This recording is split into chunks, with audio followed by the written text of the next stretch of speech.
ওহুদের ময়দানে যুদ্ধ চলতেছে, বেলাল আজান দিতেছে, হঠাৎ করে কানে আওয়াজ আসতেছে ওহুদের ময়দানে নবী নাই। বেলাল আজান বাদ দিয়া দৌড়াইতেছে, টুপি পইরা গেছে, বেলালের খবর নাই।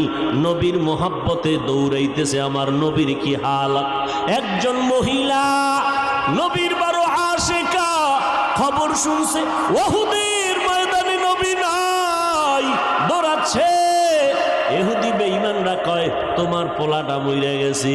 কয় পোলার খবর পরে বল, বল আমার রহমতের নবীর খবর কি।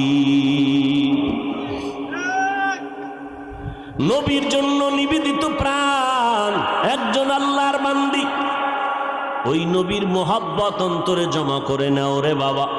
নবীর আদর্শ আজকে আমাদের মধ্যে আছে বিদায় এই ময়দানে মানুষ বসে আছে।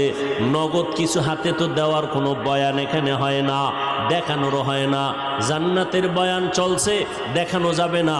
জাহান্নামের বয়ান চলে, দেখানো যায় না। যে আল্লাহর এত গুণ গাইতেছি ওই আল্লাহরে দেখানো যায় না। যেই নবীজির এত গুণ গাইতেছি ওই নবীরে আবু হুরায়রা দেখছেন কলিজা ঠান্ডা করছেন, নবীরে দেইখা হরিণীরা কলিজা ঠান্ডা করছেন, নবীকে দেখছেন নদীর মাছ কলিজা ঠান্ডা করতেন। সাহাবায়ে কেরাম নবীরে দেখা মাত্র কলিজা ঠান্ডা, কারণ নবী এত সুন্দর, একবার তাকাইলে পেটের ক্ষুধা নিবারণ হয়ে যাইত।